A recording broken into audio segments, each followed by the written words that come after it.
Hi, Sasha Velour. Hi. How are you? I'm so good. I'm excited to be here in London. I am so glad you're here. You walked into our world with a scream. Yes. And then you became the Drag Race superstar. I guess so. And now you're on your first UK tour. How's it going? It's going so well. We have 20 cities, which is incredible, in 25 days. So it's been a bit of a marathon. Yeah. It's fantastic to see this beautiful country. And can you even put it into words how much your life has changed? Now you're a big touring artist, you've got fans all over the world, people love you. That part is so surreal.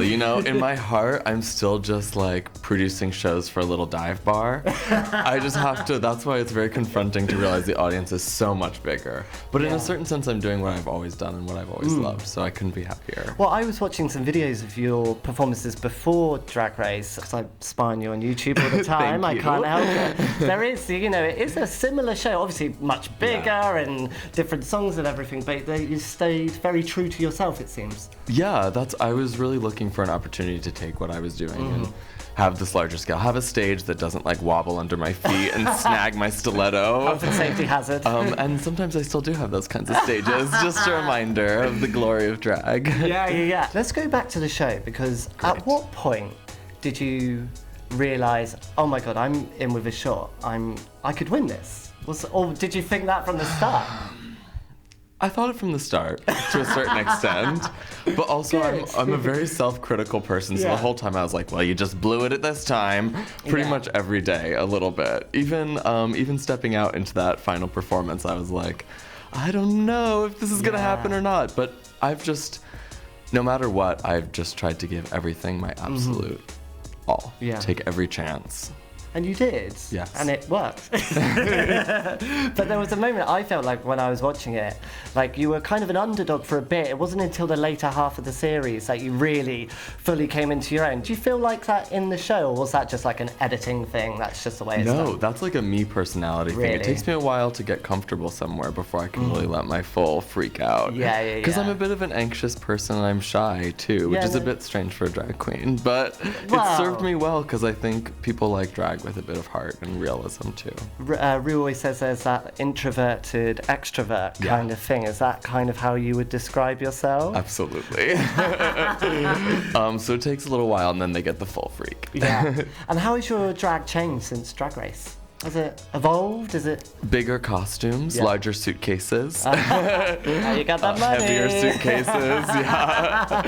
Exactly. No, it's been, I just, costume is always something that I wanted to go absolutely crazy with, but I had to work with what I could afford and what I could find, and now my dreams can be so much larger. Well, I was interested to learn that your crown, which you're not wearing today, but you've got a lovely headpiece. Some kind of headpiece. But your crown was inspired by the Archie comics and Jughead, is that correct? It's inspired by Jughead and also Basquiat and also the book by Maurice Sendak, Where the Wild Things Are, where Max is given a little yellow crown to wear among the beasts. And that feels very much like my experience with drag. All three mixed in, that's the kind of Sasha Velour thing. Yeah. But I was wondering if you were a fan of the Archie comics, because I know you make comics as well. Is that another influence in that line of work for you? Absolutely. I used to go to the grocery store and get the huge Archie digest and read about heterosexuality and all its many adventures. Like, what is this? Yeah, exactly. Fascinating. They're such interesting types. Have you had a chance to check out the Riverdale series? Because they based it on... I have. It's very serious, isn't it? It's like a noir kind of style. It's like Archie, but Twin Peaks. Yeah. What do you think of Cole Sprouse's Jughead? Are you into his characterization? Very brooding. I mean, I'm always interested in a different interpretation, but for me, Archie and the Riverdale world is like bright colors and tacky pop music, and I do miss that a little bit, even though I love taking things way too seriously as well. Could Sasha Velour ever be like Jughead's drag alter ego? Could that ever happen? Oh, sure, why not? I mean, it's definitely the product of a strange loner who likes wearing crowns and spends too much time thinking and brooding. So to that extent, I suppose it does make a little sense. There's so many similarities. One of the things I wanted to ask you really was, how has Drag Race changed drag? I mean, it sort of resuscitated drag at the moment when it started. I think Drag Race has created a whole universe of many people interested in pursuing drag for themselves. And that's fabulous. When Drag Race came on television, I feel like the gay community in general was focused on, was very interested in, dare I say, a kind of assimilation politics, like showing straight people in the world at large that we are just like everyone else. And I think drag offered kind of a radical different saying and reminded people that there's been this grand tradition of queer people, gay people saying, actually, we're fabulously different and this is why. And I think it's been so empowering for people to see that message and take it and run with it. And particularly when you compare it with, say, like 10 years before, where it would have been Will and Grace would have been the majority kind of representation, which has its place, of course.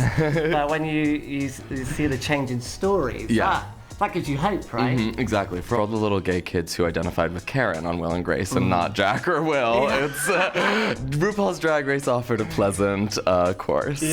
But how about different types of queens on RuPaul's Drag Race? Because there's obviously a very polished kind of look that you get, varied but polished. You know, would you like to see drag kings, for example, on Drag Race? Would you like to see the bearded queens, you know, the untucked ones? What kind of drag would you like to see? I mean, that's what I always say, is that drag, even before Drag Race, was so much wider than people realized. And even Drag Race itself has only scratched the surface of how broad the world of drag is. And I don't know if it is RuPaul's Drag Race's job to show us everything, or maybe we need more TV shows. TV shows like Dragula, created by the Boulet brothers, that do help introduce people to different styles. I know in the live show that I produced called Nightgowns in Brooklyn, we try to expand that even further. And drag kings are a very important part of that. AFAB performers who perform drag queen or hyper queens, even types of burlesque. Those are all part of the great history of drag, and I think it does need to be represented more. That's such a good point. We just actually need more drag shows. Yeah, right? That, like, I'm down for Every that. TV show should be a drag TV show. Maybe Ru can have his own channel, and then we can just do like the Oprah thing, you know, just have the own channel. The RuPaul network. Yes. I'm sure she wouldn't mind. I'm sure she wouldn't. We can't let you go without talking about All Stars 3. Oh, yes. Have you been watching it? Have you been catching up? I have, yeah. I stayed up till 1 a.m. to watch the first episode last week. What did you think? Oh, well, what did you think of Aja's death drop off the box?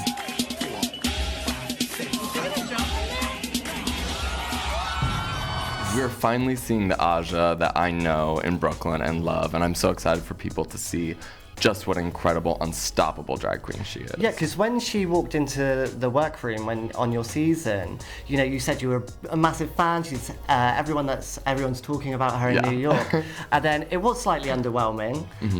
Was that a surprise to you as someone who'd been a big admirer of her work? Yeah, because the Aja that I know is absolutely unstoppable, and I think she did just kind of get into her head a little bit.